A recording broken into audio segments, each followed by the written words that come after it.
Have you ever tried to be productive and you sit down and try to do the work, but you continue to go back and forth in your head and then you just never end up doing the work? Well, I have too in the past, and it's been very tough, trying to be productive after you have stopped doing something, after you have procrastinated for a long time.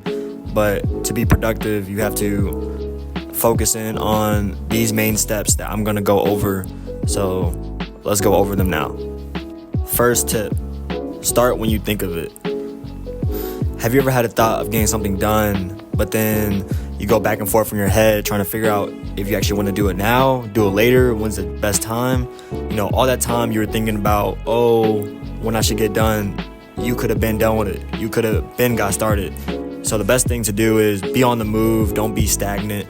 Like when big tasks is in my way that I have to do, I just try to get started as fast as I can because I know I can take at least one step. I don't know if I can finish the whole thing, but knowing that I can take at least the first step in doing the task, then I can find it more manageable to actually finish it.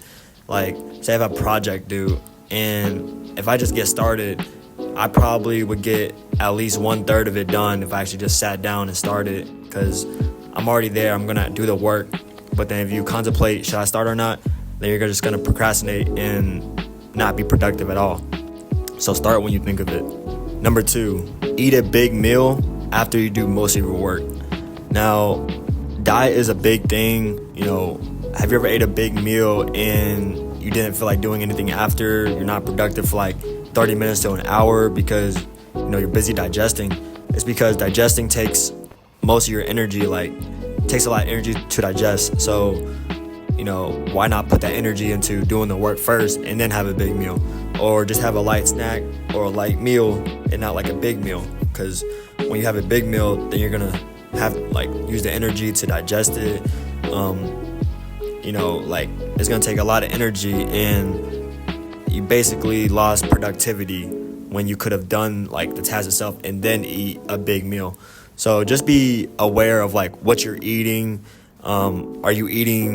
Should I eat now before I do something, or should I eat after I do something? It's kind of like working out. It doesn't make sense to eat a big meal before a workout because I'm going to be busy digesting it, not in the mood, not ready to work out. So might as well work out before I eat that big meal. So usually I like to work, and whenever I'm hungry, then I eat, instead of, just eating just because and then trying to do work, because I'm more productive when I have a middle stomach and not very full, busy digesting. Number 3, utilize your time given in a day. A lot of people, even me sometimes, I can recall when I just woke up and it's been a weekend or not a very busy day or whatever, and I just stay in bed for 2 hours on social media. I know a lot of people do that, infinite scroll, just very toxic for your head, for your productivity. It just kills it, especially if you do it in the morning. That 2 hours that you wasted, you could have got so much stuff done, gain momentum for throughout the day or whatever. I think that when we lay in bed and we think that, we don't have that much stuff to do, I might as well just lay it off, chill, be on social media. But when you have a bad morning routine, then your day is gonna look bad overall. If you have a killer morning routine, then that's how you build your day throughout. And if you focus on how you get your day started, then your day should follow through of how your morning is done. The morning dictates how you're gonna do everything else. How you do one thing is how you're gonna do everything else. So if you can wake up, have that mindset it's gonna be a busy day, even though if it's not, you're getting work done, and then you have time to chill later. But if you wait and I can put this off, you realize you got something bigger to do, and then at the end of the day you don't even feel like doing it. So utilize your time given to the day.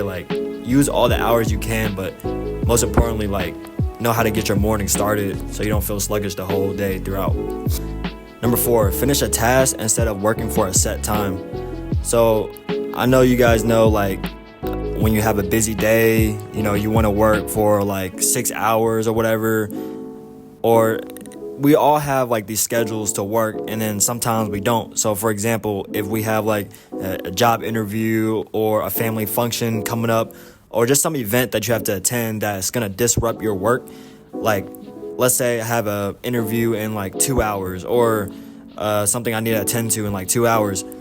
Like, the best thing to do is work to finish things and not work for like a set amount of time. Oh, I'm gonna work for 25 minutes, take a 5-minute break, 10-minute break, another 25. Because when you have a limited time, all you're thinking about is working for that amount of time and not really getting like stuff done and being productive.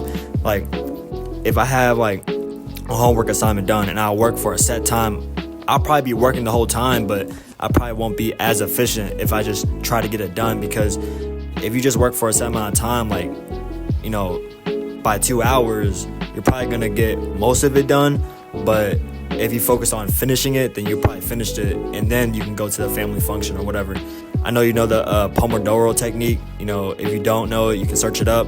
It's where you work like 25 minutes, 30 minutes, you take a little break, or even 50 minutes, take a 10-minute break. And that, I could say, I think that's good for like, maybe like if you're working the whole day, you don't have like things coming up, disrupting your workflow. But when you have things disrupting it, then you should just focus on finishing what you have to finish instead of just working for a set time, because you're probably going to constantly look at that time like, oh, I have 5 more minutes on the shift.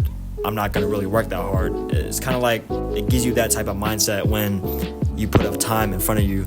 So like, reduce that when you have something coming up. Number 5, fix the environment / people around you.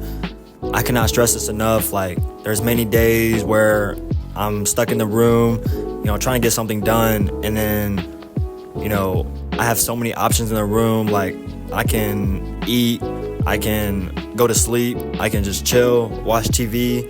Doesn't really matter. But the fact is, when you have so many options to do in your environment, then it distracts you from what you really want to get done.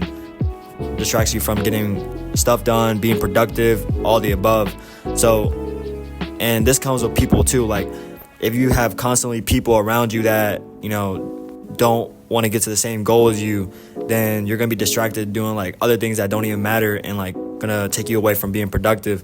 So just be aware of the environment you're in, the people you're around, because that's really where, if you're going to be productive or not, like, you're going to have to sacrifice some invitations if you know that is strictly for fun and not really just helping you in doing what you got to get done.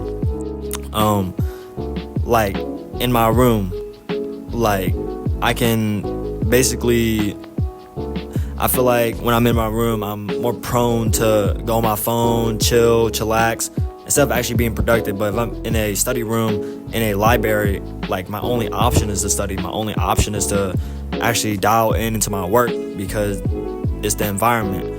If 5 friends are around me, I'm probably not going to do work. I'm probably just going to talk to them.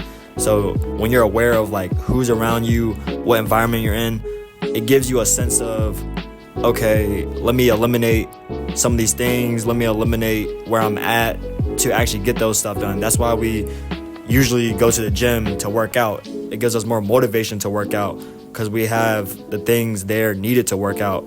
If I'm in my room, yes, I can work out, but I'll probably be more prone to work out at a gym. So just know your environment. Another example is, say if I'm a swimmer, I go to the swimming pool to swim. I wouldn't go to say I needed to train for a swimming event. I'd probably go to like the actual swimming practice place instead of just a public swimming pool with a lot of other people just there for recreational stuff. Like, surround yourself with the people that are focusing on the same goals. If I'm at the swimming pool that's public to everyone that's not swimmers, just there for fun, I'm probably not going to get faster. I'm probably just going to be there goofing around. But if I'm actually at the practice facility, then I'm actually going to get faster, be better, be more productive in what I'm doing. And yeah, I think that's the main thing with just watch your environment and people around you. And that's all I have on how to be more productive. I know these tips helped me. I hope they help you. These are just like 5 principles that I think, are pretty important when trying to be productive. There's obviously more, but, if you want to have a base, follow those. Let me know how it goes and catch you on the next one.